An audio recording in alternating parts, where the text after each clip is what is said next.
We lost her, I think. Mr. Leaf, can you take your head off, please? Oh, yes, ma'am. Thank you.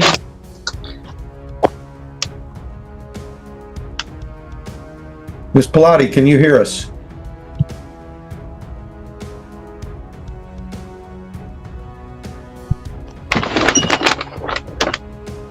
You can hear us now.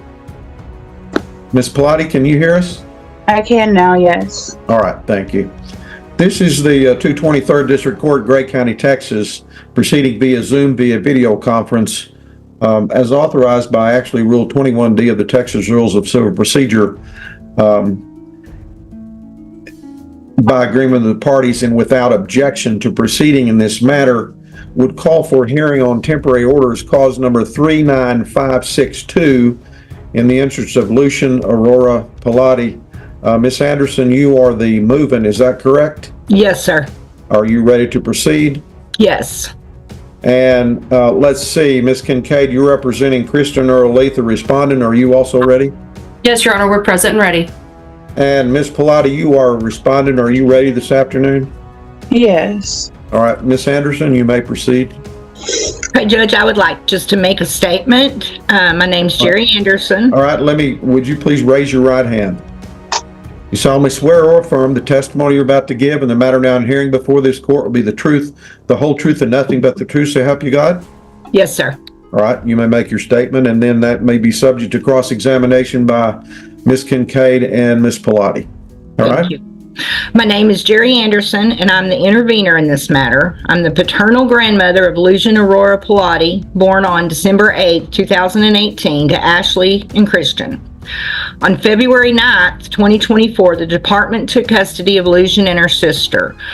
The department advised that Ashley tested positive for marijuana.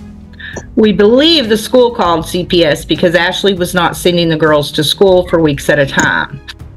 Ashley believed that I called CPS. My parents have custody of Lou, and I was the backup caregiver. But since CPS has not filed a case against Ashley, the child is placed voluntarily, and she's taken me off as a backup caregiver, and my parents need help with Lucian.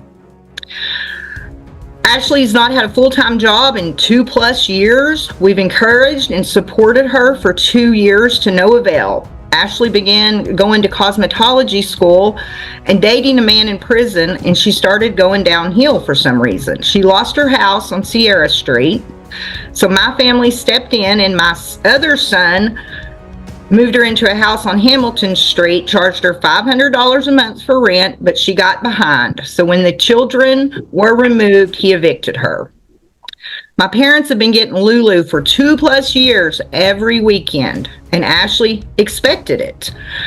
I guess now I'm glad they did, because we've saved her from abuse and neglect. Let me stop you right there. Miss Pilati, you need to sit down somewhere and quit moving around, all right? Okay. You're in court, and you're not going to be allowed to move around in court, so you need to lie somewhere. Just sit down, okay?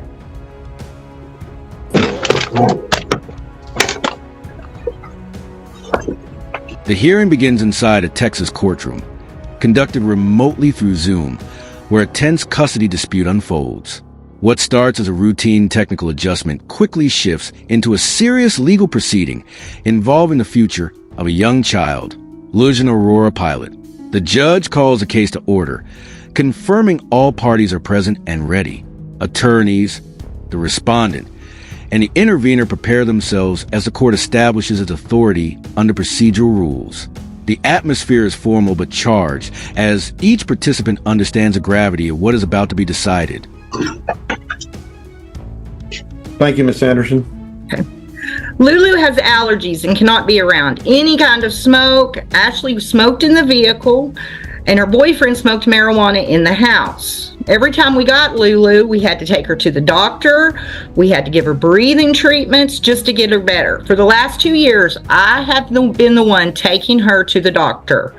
I'm currently trying to get her into an allergy specialist, but since she took me off as a backup caregiver, I cannot legally take her to the doctor.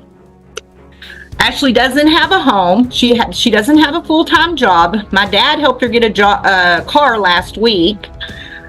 It's been 90 days plus since CPS took the kids, and this is a requirement, and she still has not done it. On May 7th, we had a family meeting with CPS, and we requested that Ashley come help with Lucian some more with my parents. To this day, she has had no in-person visits with her, and she lives here in town. Monday, Lucian graduated from Head Start, and her mom did not attend. She's a 5-year-old happy little girl. She's in dance, she goes fishing. She loves being with my parents, but my parents are 70 years old and cannot raise her alone. Now, Christian, the dad, is a recovering addict. He's been sober for over a year and is financially stable. He lives in Azle, Texas, and he's in the process of rebuilding his life. And if things don't get better, he would at some point like for Lulu to live with him. Today, I'm requesting to be appointed the managing conservator of her. I want visitation at all times mutually agreed to, and Ashley's to continue to be supervised by my parents. I asked that Christian's child support be terminated, but he continue to pay on his arrearage per month because he is behind. That's all I have right now, Judge. All right. You're basically requesting, your relief that you're requesting is basically set out in the safety plan, is it not, Ms. Anderson? Yes, but as I said, CPS says it's voluntary since they have not filed a case. I understand that. And Ashley's made it where I can't do anything. I understand. Ms. Pilaty, do you have any questions for Ms. Anderson? No questions, no, sir. All right. Ms. Kincaid? Thank you, Your Honor. So just to be clear, the department has not filed a case against Ms. Pilaty and Mr. Leith. Is that correct? Yes. But the children were removed from her home. Is that correct? Yes. And they're currently placed with your parents, so that would be Lulu's or Lucian's great-grandparents. Is that correct? Yes. Okay. And in the past, you have always, or for the last 2 years minimum, you have been the one that makes her medical appointments. Is that correct? Yes. And you take her to and from those medical appointments. Is that correct? Yes. And since there is a safety plan in place from the department, you're no longer able to make those medical appointments. Is that correct? Yes. And that is really important because obviously Lucian's a child, but also she has some other health issues that need to be attended to. Is that correct? Yes. And you need to be able to enroll her in school since she's going to be going into kindergarten. Is that correct? Yes. And to ensure that, she gets to and from school. Is that correct? Yes. And in the past, part of the reason for removal, we believe, is that there was a truancy complaint filed. Yes. And just to back up a little bit, the child has historically stayed with your parents or with you from Thursday nights until Sunday mornings when you would return the child to school. Is that correct? Well, actually, yes, except for Mondays we have dance, so it would be after dance in the evening on Monday. Okay. So the issue was not the child's attendance on Mondays and Fridays. Is that correct? Yes. And that's when your family has the child. Yes. The issue with Excuse me, is this child in pre-K or kindergarten? She was in Head Start. Oh, Head Start. Okay, thank you. Okay, just to clarify. Jerry Anderson, the child paternal grandmother, steps forward as the key voice in this case. She outlines her deep concerns, explaining how the child was removed from her mother's custody after troubling circumstances involving neglect and instability. According to her testimony, Lucian has spent significant time under the care of extended family, who stepped in when the situation deteriorated. She highlights issues such as inconsistent schooling, lack of stable income, and unhealthy living conditions, painting a picture of a child whose well-being has been uncertain for far too long. For the court, Lucian has an older sister. Is that correct? Yes, Exara. Okay. And what grade is Exara in? I believe she's in first grade. I can't be sure. Okay. And so the issue for that we believe caused the removal is that Exara missed Tuesdays through Thursdays as well. Well, I believe Exara was missing Monday through Fridays. Okay, but she's not your grandchild. No. Okay, so the problem that we had, going back, the problem that we had is that the child was missing Tuesdays through Thursdays. Yes. Okay, and in addition, we're aware that there were some screens done by the department. Yes. And the results of those screens were concerning to the department. Yes. And the department put in a safety plan and gave 90 days to do follow-up and see what kind of progress has been made. Is that correct? Yes. Do you, some of those things we know are transportation, housing, employment. Is that correct? Yes. Do you know if she's required to do an OSAR? I do not know. Okay, there are some classes that she needs to attend, is that correct? I would assume. Okay. Now, for the record, she is Miss Pilati? Yes. Yes. All right, thank you. Yes. And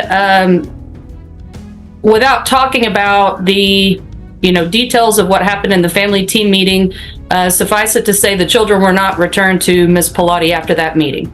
Correct. Okay. And so what you're asking the court today is that you be named a conservator, temporary managing conservator of the child, so that you can make sure that her medical needs are met and she is able to be enrolled in school and that she can attend school. Yes. And to clarify to the court, Ms. Anderson, you don't want to raise Lucian. No. You want her parents to raise her, is that correct? Yes. And you would be happy or thrilled if one or both of these parents could do a great job in co-parenting this child in the future. Yes. But right now, you're concerned for Lucian's safety. Yes. Okay, and so you're asking the court to name you temporary managing conservator.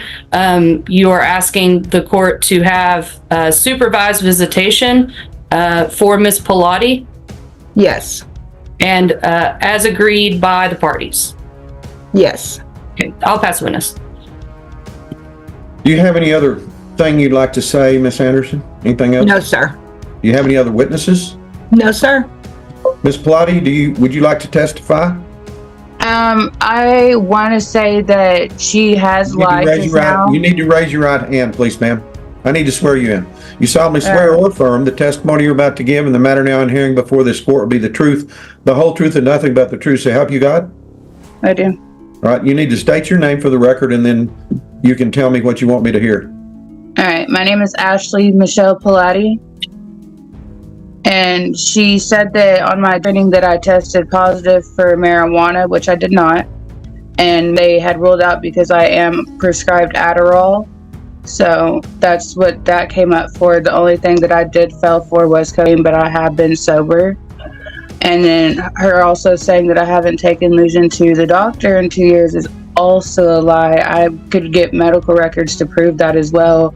I just got her teeth fixed. I'm more than capable of taking care of my kid. And I don't appreciate her saying that I haven't done this and this in a few years when I actually have. Anything else? That's about it. All right. Miss Anderson, do you have any questions for this witness? No. No, sir. Miss Kincaid? Yes, Your Honor. Thank you. Miss Pilati, when was the date of your last reading? It was a few weeks ago and I came up clean, so. Okay, was that a hair follicle or UA? UA. Okay. Are you working anywhere? I have a job at Domino's coming up. I was working at the Dollar General, but they just took me off the schedule out of nowhere with no reasoning. I couldn't. As questioning continues, the focus shifts to the child's health and daily care. Anderson describes ongoing medical concerns, including severe allergies worsened by exposure to smoke. She emphasizes her role as a primary caregiver for medical needs, a responsibility she can no longer legally fulfill due to changes in custody arrangements.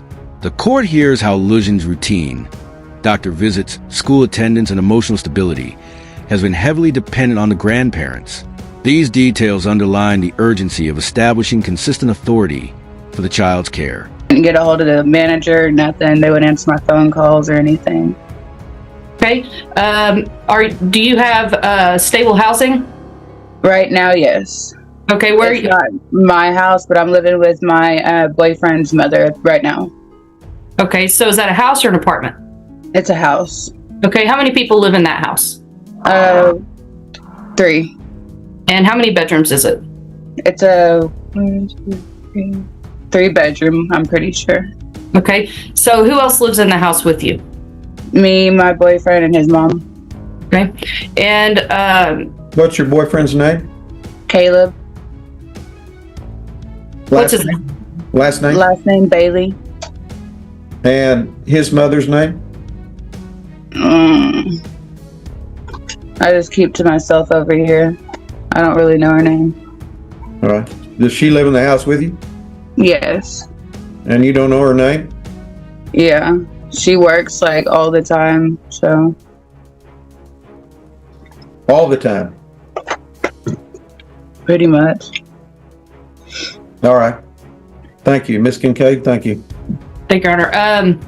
And regarding transportation, it sounds like, do you have transportation now? Yes, I just bought a vehicle. Okay. As a requirement of the safety plan that's been put in place, have you been asked to do an OSAR evaluation? No. Have you been asked to attend AA or NA? Yes, I start those classes. I start them on Thursdays and Saturdays. Okay, have you started those? Not yet. Okay, and the safety plan was put in place over 3 months ago, is that correct? Yes. Okay. Have you, are you asked to take a parenting class? No. Have you been asked to take to attend individual counseling? No. Okay. I already have. I'm already in counseling on my own, so. Okay. What other requests has the department made of you to get Lucian and your other daughter back? They just need me to do this 12-week program with the daily recovery, and that's pretty much it at this point. Okay. Are you allowed visitation with Lucian at this time? Yes. Okay. When are you allowed to have visitation with Lucian? Anytime, as long as the grandparents are free and they're not like out of town or anything, or Okay. When is the last time you went and visited Lucian? I think it was not this last weekend, but the weekend before we video called. I video called with her and Exara because I was supposed to see both of them, but he wasn't able to make it down with Exara, so. Okay. And do you live here in Pampa, is that correct? Yes. And the child is currently residing in Pampa, is that correct? Yes. Okay, so you could see Lucian anytime without restriction, so long as she's basically not in school, is that correct? Yeah, or they're not out of town. Okay. Have you been asked to assist with daily things with Lucian? You could go over there anytime, help cook, clean, put her to bed, do morning routine, night routine. Have you been asked that? They said that would be like a good thing to do, but Debbie and Papa, they said that they wouldn't really want that because they have their own schedule with her and they wouldn't want me to like intervene with it, so. Okay, so when's the last time you saw Lucian in person? In person, I would say 3 or 4 weeks ago. Okay. It was on a weekend. Okay, I'll pass witness. And how long was that visit? They usually last up to like an hour 30 minutes. All right. And do you have any other kind of contact with her? We do video calls on Facebook, like on the Messenger. And how often do those happen? Almost every weekend for sure, because I do it with her and Exara, because Exara stays in Amarillo with her dad. All right. Anything else you'd like to tell the court? Well, also, I might not have like technically a full-time job, no, but I do like I make press-on nails on the side, so that does take up a lot of my time as well. So that is a source of income that I do have. It's just not like in an actual shop. All right. The mother Ashley Pilot, takes a stand to defend herself against the allegations.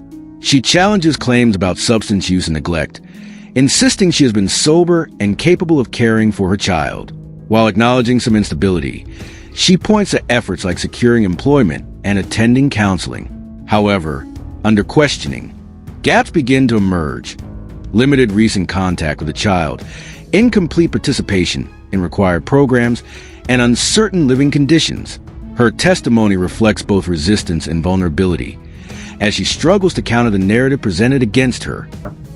Ms. Kincaid, any witnesses? I have Mr. Leith, please.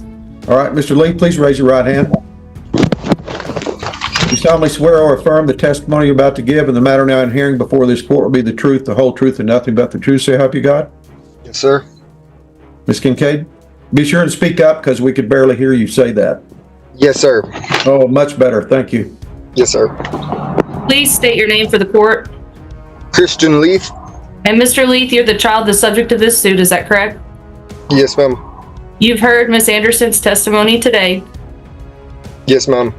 and do you agree with her testimony? Yes, ma'am.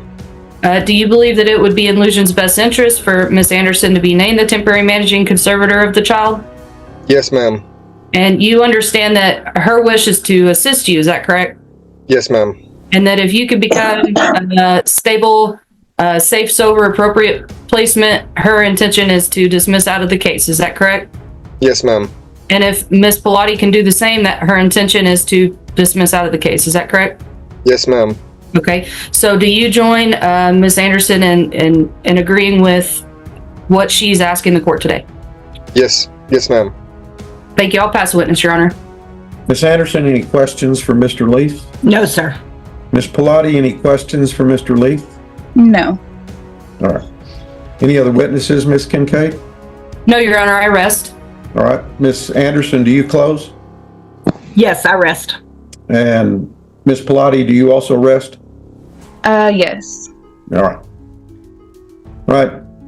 Let's see. The court will take judicial notice of Exhibit A, I think it is, which is the attached to the petition and intervention and motion to modify temporary orders, and that is the Child Protective Services Safety Plan, which was executed by Ms. Pilati, signed by her on February 9, 2024, as well as Jerry Anderson, the movement, on February 9, 2024, and Robert and Debbie Douglas, as well as two representatives of the Department of Family and Protective Services.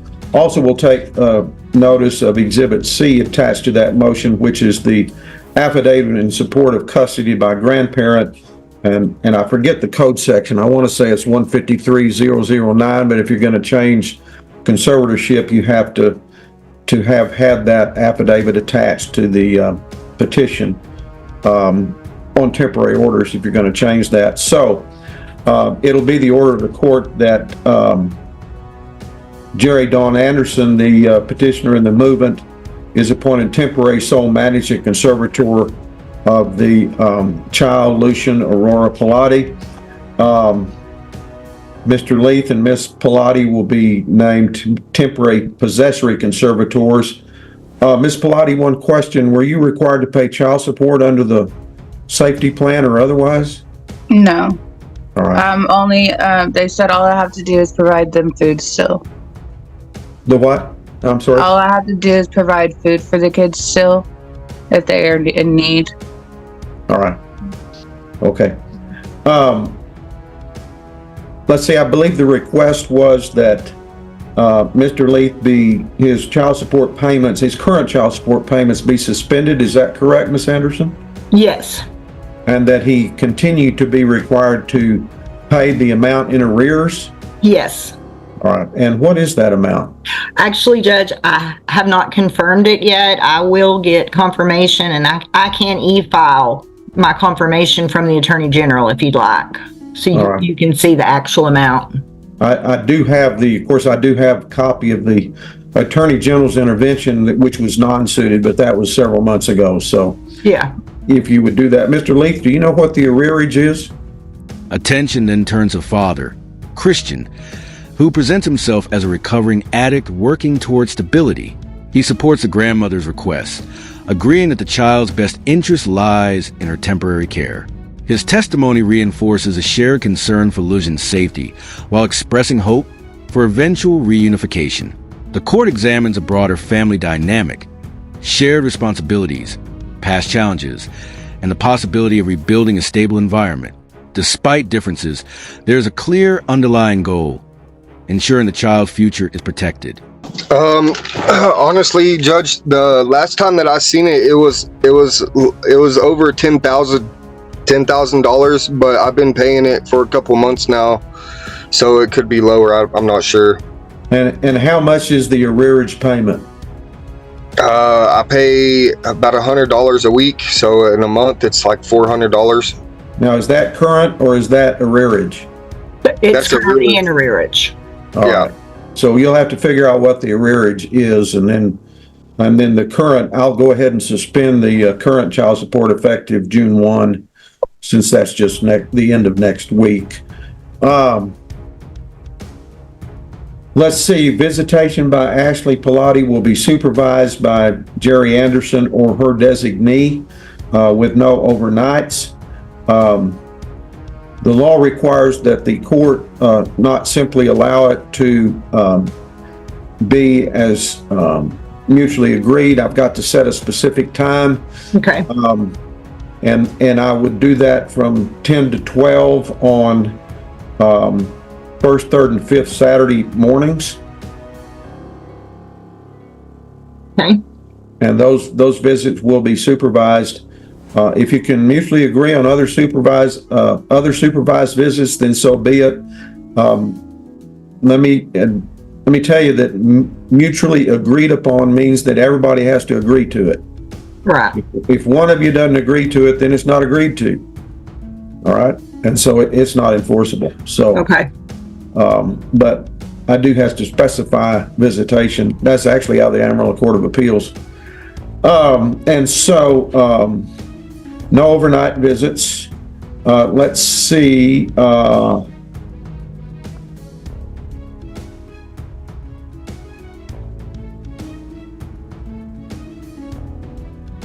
Ms. Anderson is temporary sole managing conservator. You'll have the right to, as CPS has put it in their safety plan, handle school functions and requirements within the school system and ensure that Lucian attends as required. You'll be authorized to obtain medical, dental, vision, and psychiatric care for the child. Do you have a Medicaid or other health insurance card for Yes, her? I have her Medicaid. All right. You can also, if you need to, apply for public benefits on behalf of the child. And it would be advisable if you would advise the parents that you of when those medical appointments are, but you'll be authorized to make those medical appointments as required, and provide transportation for medical, dental, vision, school, daycare, therapy, and other services that the department may offer, or other services that the child needs. Thank you, As Judge. well as all of the rights, privileges, powers, and duties of a managing conservator under the Texas Family Code. All right. Thank you. And let's see, Miss Kincaid, you lucky. You're the only lawyer in the bunch, so I'm going to let you prepare the order. We can get it prepared, Your Honor. All right. And be sure and give Miss Anderson and Miss Pilati a copy of it. Yes, Your Honor. All right. I appreciate y'all being here, and good luck to you, and good luck to Lucian. Thank you. Thank you, Your Honor. And Sarah, too, even though she's not part of this proceeding. All right. Thank you. All right. Y'all take care. See ya. Bye. In the final moments, the judge delivers a decisive ruling. Temporary managing conservatorship is granted to the grandmother, giving her legal authority over the child's medical, educational, and daily needs. The parents are assigned limited, supervised visitation, with strict guidelines in place. The court also addresses financial responsibilities and outlines expectations moving forward. As the session concludes, the decision reflects a balance between protection and opportunity, prioritizing the child's immediate safety while leaving the door open for the parents to prove they can provide a better future.